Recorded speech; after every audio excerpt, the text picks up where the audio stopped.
Hello दोस्तों, welcome to all in सरकारी papers .com। और आज हम करेंगे दोस्तों CHSL के अंदर आए हुए एग्ज़ाम्स के सवाल। ठीक है, स्टार्ट करते हैं बिना किसी देरी के। सबसे पहला सवाल है बोर्ड मास का। Board mass BODMAS bracket of divide multiply add और सब्सट्रैक्ट। अब देखते हैं हम इसमें कैसे कैसे कर सकते हैं सवाल को सॉल्व। जल्दी से जल्दी हम सवालों को सॉल्व करने की कोशिश करेंगे। चलिए स्टार्ट करते हैं बिना किसी देरी के। सबसे पहले 3 सत्ते 21, 21 और 13 33। 33 में से 21 के कितने बचे? 12। तो यानी कि आपका यहाँ से लेके यहाँ तक की वैल्यू हो गई 12। 9 8 72, 72 और 12 84, यानी कि आपकी यहाँ से यहाँ तक की आ गई 84।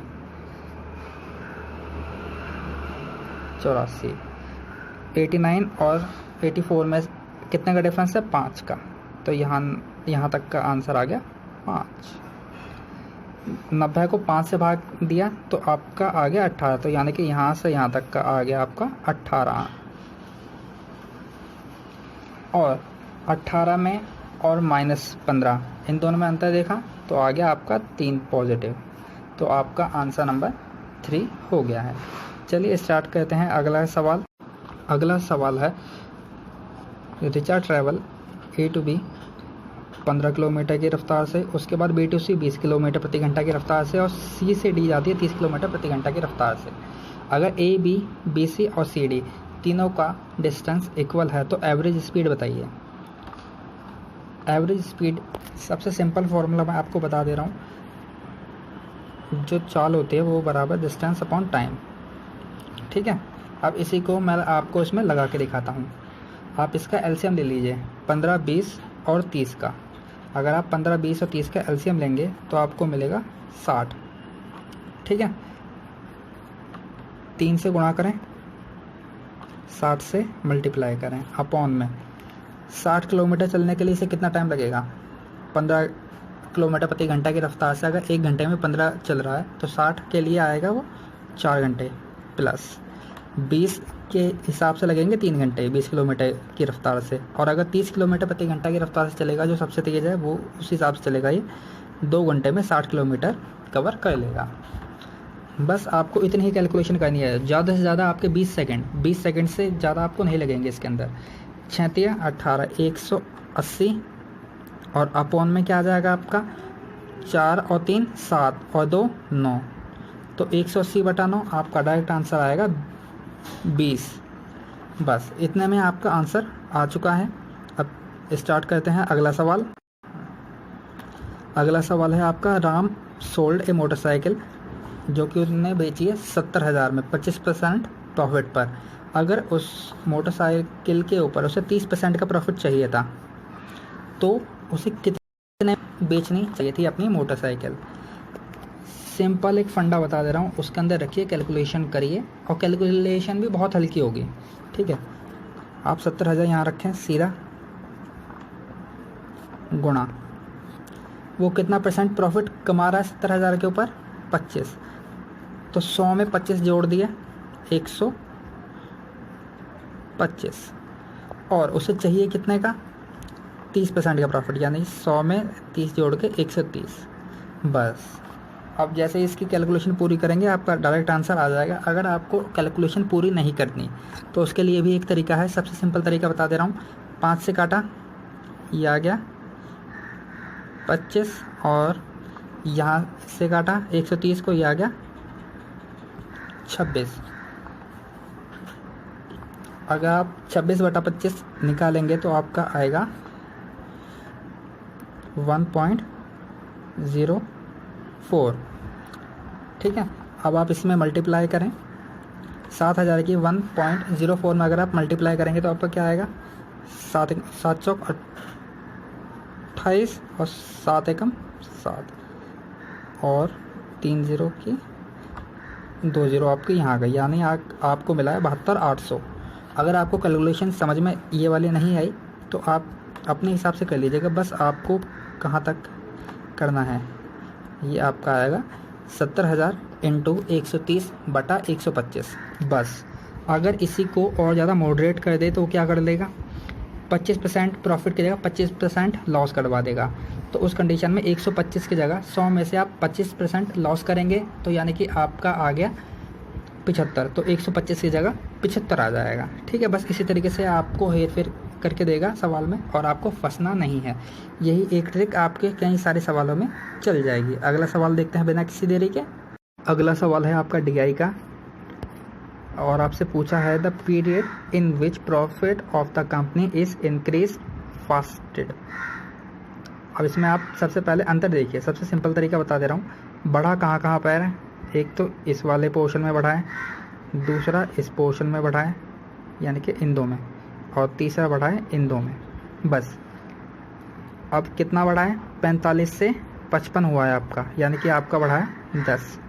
ठीक, उसके बाद दूसरा है 65 और 50, यहाँ पे आपका 15 यूनिट बढ़ा है, और फिर आपका 65 से 75 यानी कि 10 यूनिट बढ़ा है। तो सबसे ज़्यादा किस में बढ़ा है, ये है आपका 15 यूनिट, यानी कि कौन से वाले पोर्शन में आएगा आपका, आपके लिए कलर चेंज कर देता हूँ, या फिर कौन से इसमें आएगा, ये आपका आएगा इसमें 50 से 65, कौन सा है 98 से 99, जैसा कि आपको इसमें दे रखा है सवाल में। ठीक है, बिना किसी कैलकुलेशन के भी आप सवालों को कर सकते हैं। अगला सवाल देखते हैं बिना किसी देरी के। अगला सवाल है आपका, फिगर में आपको दो जीवाएं दे रखी हैं, दो गॉड्स हैं PQ और RS। आपको बताना है इसमें RL की लंबाई। RL की लंबाई के लिए सबसे सिंपल फार्मूला बता दे रहा हूँ। आप इसकी और इसकी मल्टीप्लाई करें, हाथ ही हाथ आप इसकी और इसकी मल्टीप्लाई करें, इन दोनों को इक्वल रख दीजिए, आपका आंसर डायरेक्ट निकल के आ जाएगा। देखते हैं कैसे, कलर चेंज कर देता हूँ आपके लिए।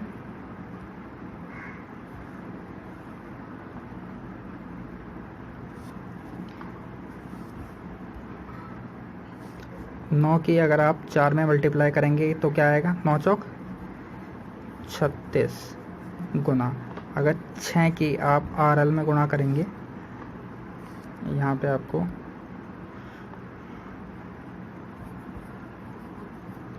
मल्टीप्लाई करनी है,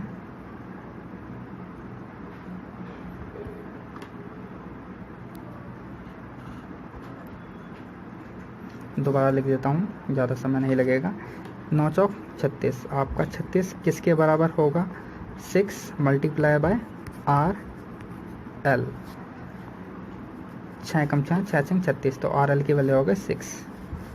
विदिन 20 सेकेंड आपका आंसर आ जाएगा। अगला सवाल देखते हैं बिना किसी देरी के।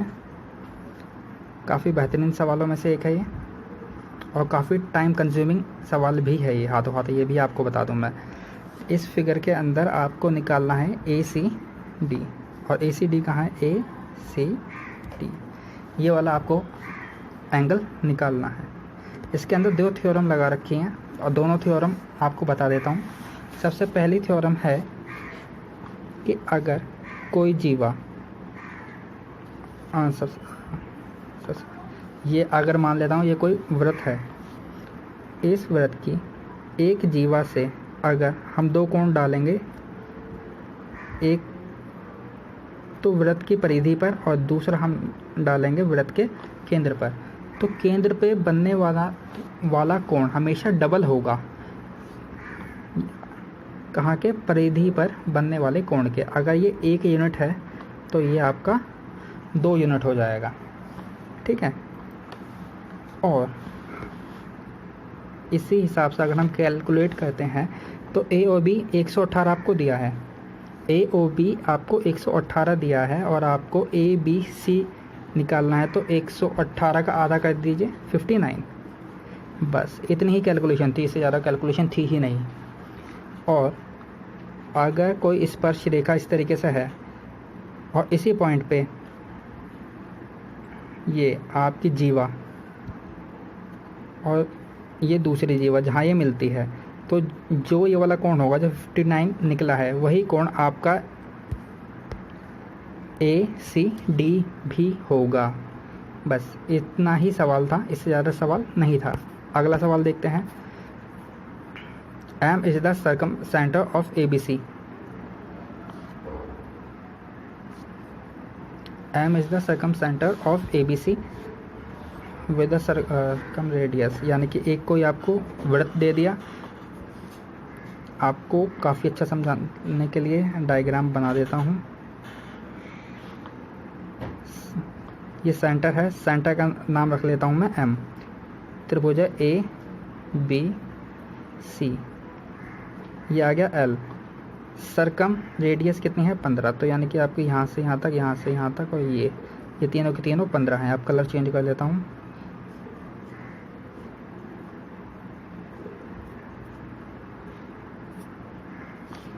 अब इसमें क्या है, ये आपकी 15 दी है, तो ये वाली ये 15 है, ये 15 है, और ये भी 15 है आपकी, और 24 आपको दिए BC, और ML परपेंडिकुलर है BC पर, तो यानी कि ये यहाँ से यहाँ तक की आपका परपेंडिकुलर हो गया है। इसको शार्प कर देता हूँ। इसको आपको और ज़्यादा क्लियर करने के लिए मैं इसे दोबारा बना दे रहा हूँ। सिर्फ इतना ही पोर्शन बना रहा हूँ मैं, इतना पोर्शन ऊपर का आपको समझ में आ गया होगा।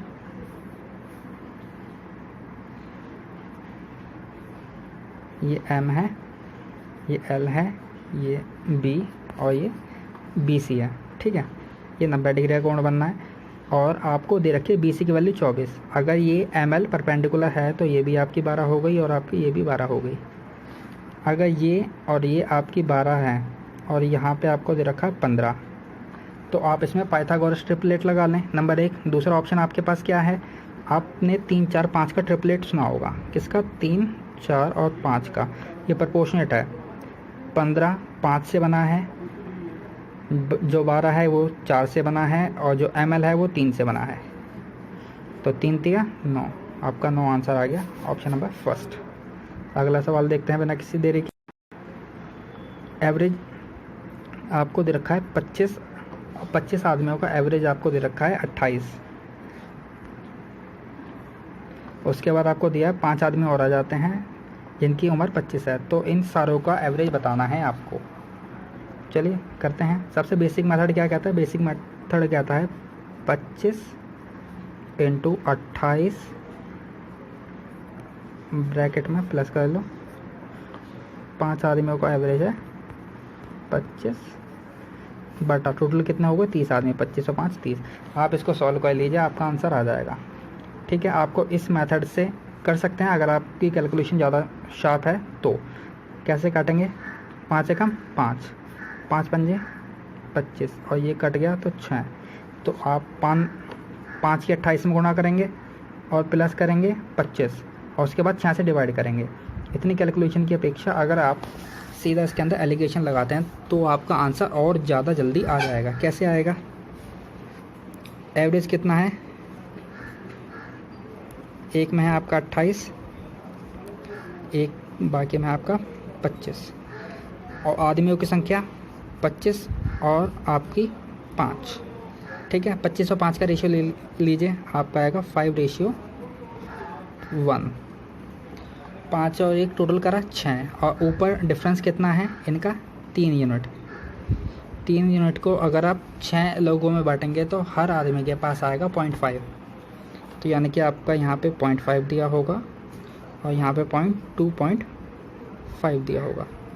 एलिगेशन अगर आपको आती है तो ही आप कर पाएंगे, अगर एलिगेशन नहीं आती तो आप इस तरीके से नहीं कर पाएंगे। अगर आप 25 में 2.5 जोड़िए तो आगे आपका 27.5, ये कि आपको आंसर दे रखा है। अगला सवाल देखते हैं। आपको इसमें दिया है 11 से मल्टीपल है, ये बताइए किस तरीके से। साफ सीधी बात है, आप एक नंबर छोड़ के एक नंबर लीजिए। 9 और 3 कितने हो गए आपके? 12 और 9 कितने हो गए आपके? 21 आप एक साथ लिखिए, माइनस बचा क्या है? 6 3 और 1, 6 और 3 और 1 4, यानी कि आपका आ गया 10। इन दोनों का अंतर कितना है? 11। या तो वो 11 आएगा इनका अंतर, या 11 का मल्टीपल आएगा। ठीक है, तो आपका ये आंसर सही है। अगला सवाल क्या है? आपको काफ़ी इंपॉर्टेंट और काफ़ी ज़्यादा लेंथी सवाल है। आपको एक शॉर्ट ट्रिक बताऊंगा, उसके बिहाफ पे करेंगे तो बहुत जल्दी हो जाएगा आपका आंसर। हमारी ट्रिक क्या कहती है? अगर ABC की वैल्यू दे रखी है, या तो आप फॉर्मूला लगाएं। फॉर्मूला क्या है? ए की क्यूब प्लस बी की क्यूब प्लस सी की क्यूब माइनस 3abc की वैल्यू आपको इसमें फाइंड आउट करके रखनी पड़ेगी। सबसे सिंपल तरीका है a प्लस बी प्लस सी की वैल्यू कितनी है 2 गुना a² plus b² plus c², इसको मान लेता हूँ मैं p, इस पूरे को मान लेता हूँ p, इसकी वैल्यू मेरे को पता नहीं है इसलिए, और इतना मैं लिखना नहीं चाहता तो p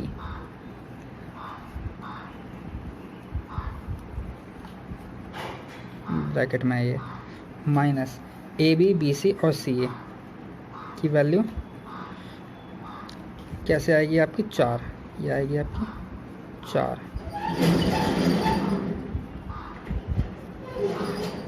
ये आएगी आपकी वैल्यू 4। ठीक है, कैसे? यहाँ से ए बी और सी की वैल्यू आपकी आ गई 4, यहाँ से आ गई, ये बराबर होगा किसके, ए की क्यूब, ये 28 जो कि मैंने यहाँ से लिया है, माइनस 3abc, 3 चौका 12, यहाँ से बस आपको यहीं पे ये रखना है, आपका आंसर डायरेक्ट निकल के आ गया है। कैसे? आपका सारा क्लियर करके आपको दोबारा मैं दिखा देता हूँ यहाँ पे क्या क्या लिखा है। आपका आएगा ये 2p - 4 इजकल टू 28 - 12। अब कहाँ से आया है ये भी आपको बता देता हूँ।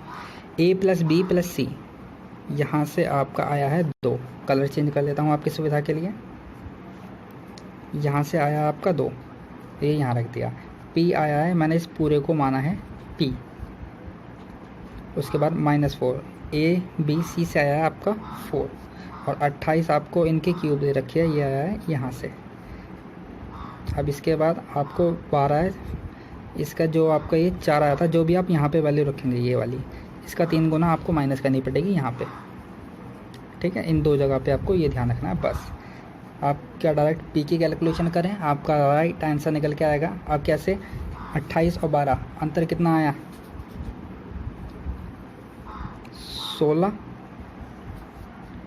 ठीक है, अब 16 का आधा कर दीजिए आप, 8।